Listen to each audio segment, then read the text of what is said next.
Bienvenue dans votre rubrique Focus sur Radio Mayuri. Notre invitée est Marlène Innocent de Rochambeau. Vous êtes la présidente de l'association Herbe. Bonjour.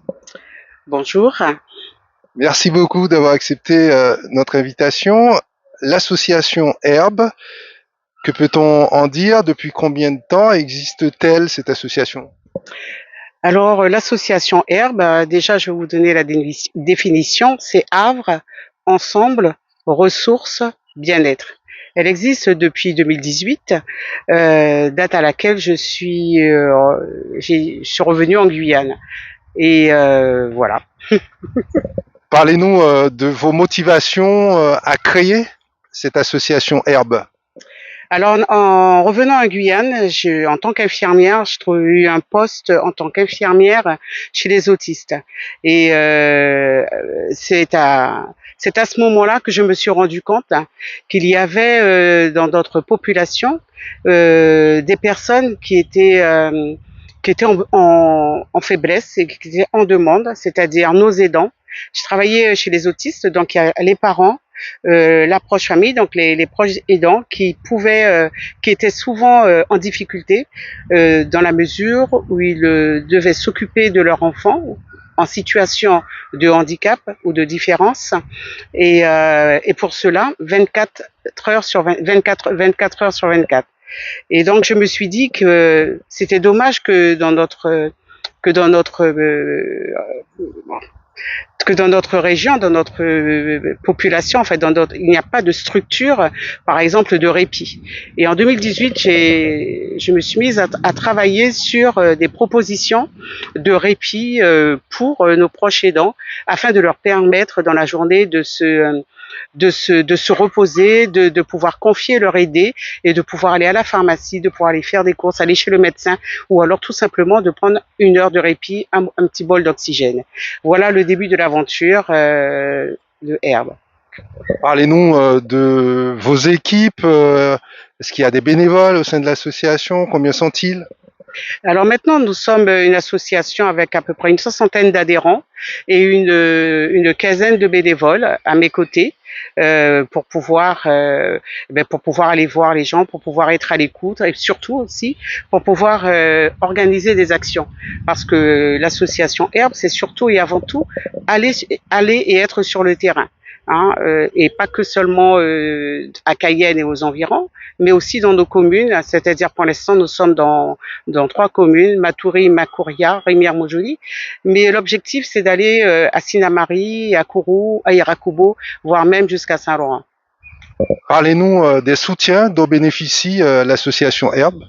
Alors l'association Herbe bénéficie du soutien donc de la CFPPA, c'est la conférence des financeurs, ainsi que de l'AG2R, et ce qui nous permet aujourd'hui d'offrir de manière aisée, de faire des actions de manière aisée et confortable. Nous sommes aussi soutenus par les CCAS, tels que la mairie de Rémière-Montjoly et son CCAS, la mairie donc de Matoury et son CCAS, ainsi que la mairie de Makouria et son CCAS. C'est très important d'être soutenu par les CCAS parce qu'ils mettent à notre disposition un lieu pour pouvoir prodiguer les soins que nous devons faire lors de nos actions. Quel que soit le Guyanais qui est en situation de demande, peut vous contacter? Alors, il y a plusieurs volets, oui, ça dépend. Nous allons, par exemple, en demande, nous allons surtout nous occuper pour le moment de nos personnes âgées, de nos seniors. Et donc, la grande mission donc de l'association Herbe, c'est donc de se battre contre l'isolement de nos personnes âgées, de nos gangans, comme on dit. La deuxième chose, c'est aussi des femmes vulnérables, comme nos femmes, comme les aidants, nos aidants familiaux. Et il y a un troisième volet, on n'en parle pas beaucoup, mais c'est pour nos jeunes aidants. Parce que parmi nos proches aidants, dans les aidants familiaux, nous avons les enfants. Et je peux vous dire que quand dans une famille, il y a un enfant avec un handicap ou une situation difficile, le jeune il est aussi aidant, c'est-à-dire le frère, la sœur est un jeune aidant. On n'en parle pas beaucoup, mais ce sont des enfants auxquels, en tout cas, l'association Herbe a vraiment envie de se pencher, a vraiment envie de trouver en tout cas des solutions, de faire des propositions pour alléger ces enfants-là, telles que pour le décrochage scolaire, puisque nous militons aussi pour l'illettrisme, pour éviter justement qu'avec la charge de responsabilité familiale, que ces enfants, ces jeunes aidants soient beaucoup plus en difficulté que les autres. Alors, vous épousez, vous embrassez plusieurs sujets, plusieurs thématiques. Est-ce que vous ne craignez pas de trop vous disperser? Non, parce que vous voyez, dans tout ce que je viens de vous dire, il y a un lien. Ce lien, ça s'appelle l'isolement. Que ce soit pour les aidants, que ce soit pour le jeune aidant, que ce soit pour le senior, et que ce soit pour les personnes en situation d'illettrisme, ce sont des gens qui, inconsciemment, au départ, finissent par être isolés et finissent par être exclus de la société. Et justement, le fait l'émission, c'est pas de travailler sur des points spécifiques de l'illettrisme. Il y a l'école, il y a l'éducation nationale pour ça. Au contraire, c'est une prise de conscience, c'est une sensibilisation pour justement orienter ces personnes vers les bonnes structures.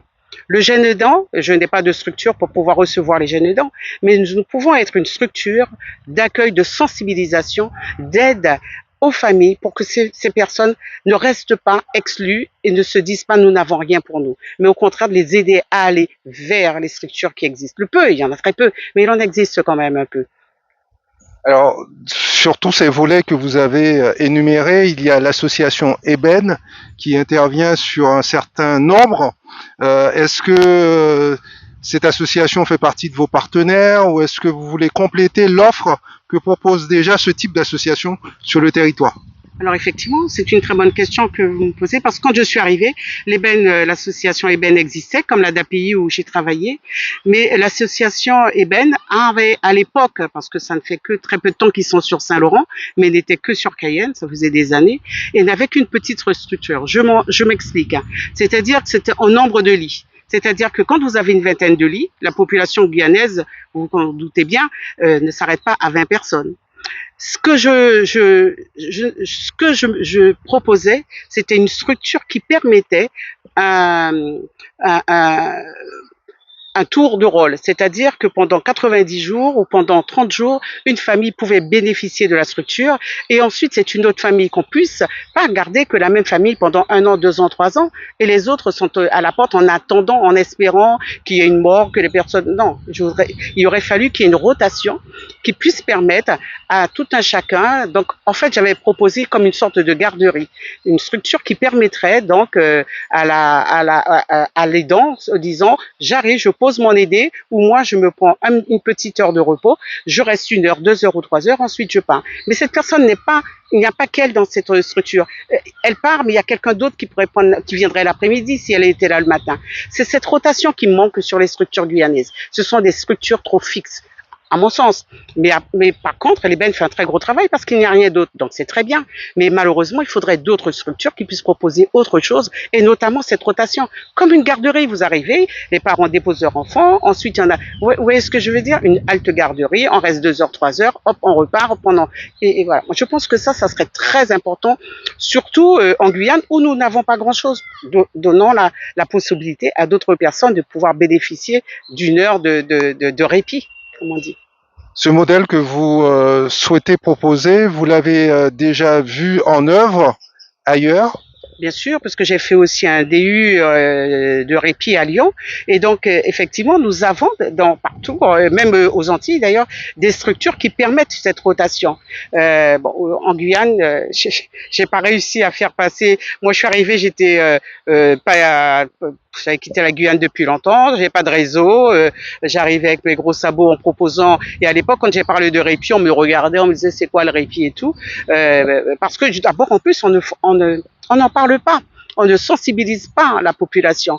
Donc du coup, le besoin qui est là, il reste petit et il ne grandit jamais. En fait, ce qu'il faudrait, c'est dire la population a besoin à un moment d'un bol d'air, il faut proposer des structures de repli, même si la plus petite que ce soit, mais il faut déjà mettre le pied à l'étrier. Ben non, on le fait pas parce que vous n'êtes pas assez connu, vous n'êtes pas un gros réseau. On donne toujours à ceux qui ont déjà et qui sont déjà submergés aussi, malheureusement, je suis obligée de le dire, par leur propre responsabilité et qui font bien.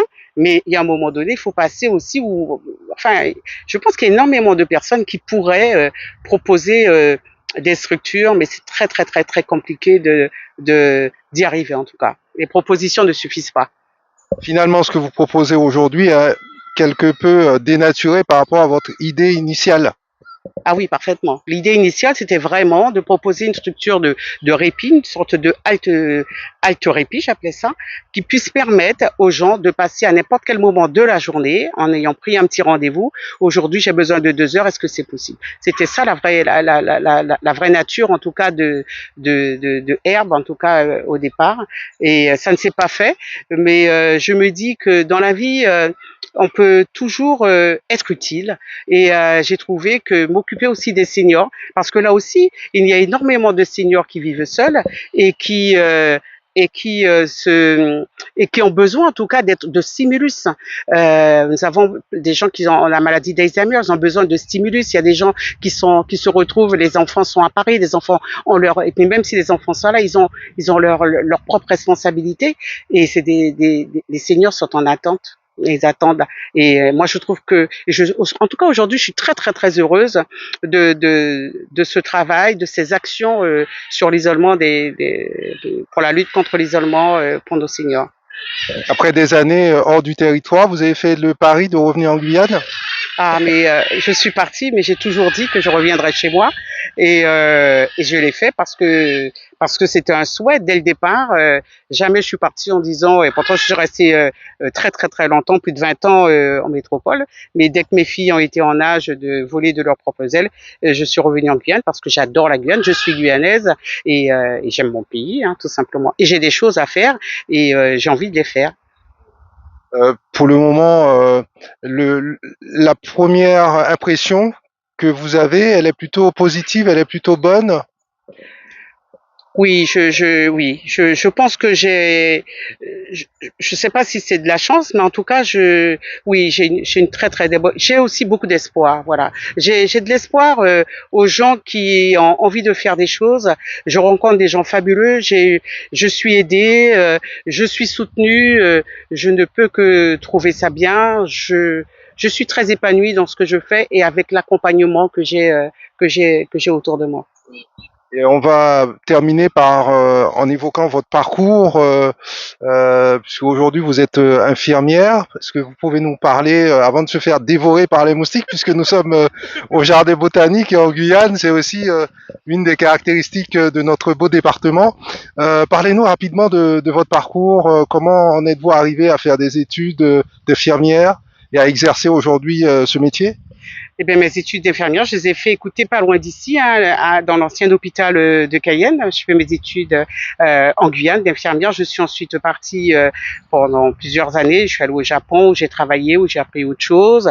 Ensuite, j'ai travaillé à Paris en tant qu'infirmière et ensuite, je me suis mise à faire d'autres études telles qu'un DU en gestion hospitalière où j'ai pu gérer des structures, ça s'appelle des SITPA, des soins infirmiers à domicile aux personnes âgées. Puis j'ai ouvert un commerce puisque j'ai l'âme aussi d'une commerçante ayant des parents commerçants, et donc j'avais ouvert un institut de beauté, salon de thé et prêt-à-porter en région parisienne que j'ai fermé en avril 2017 pour rentrer en Guyane. Et en Guyane, j'ai repris mon métier d'infirmière auprès d'autistes, voilà exactement. Et là, je suis à la retraite et depuis 1 an et demi, 2 ans, et voilà, je me dévoue totalement à mon association Herbe, voilà. Vous avez le temps pour ouvrir un nouveau commerce en Guyane?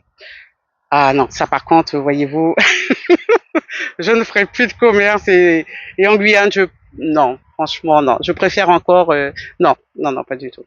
Elle a réfléchi, c'est non. Non. Comment peut-on vous aider au niveau de l'association Herbe? Alors au niveau de l'association Herbe, d'abord m'aider à ce qu'il y ait beaucoup plus d'adhérents. Le fait d'avoir des adhérents, effectivement, donne beaucoup plus d'importance, en tout cas, à l'association, au vu des subventions à demander et des aides à demander donc à l'État. Et aussi, l'association aimerait bien avoir un lieu, parce que pour l'instant, je fais tout chez moi et je n'ai pas donc de lieu pour l'instant. Donc, ça serait vraiment un miracle si on pouvait avoir un lieu pour que cette association se déploie et montre toute la force, en tout cas, de ses actions. Vous êtes sur les réseaux sociaux? Je suis sur Instagram et sur Facebook, oui. Association Herbe. Marlène Innocent de Rochambeau, merci. Je vous remercie. Merci de m'avoir invité.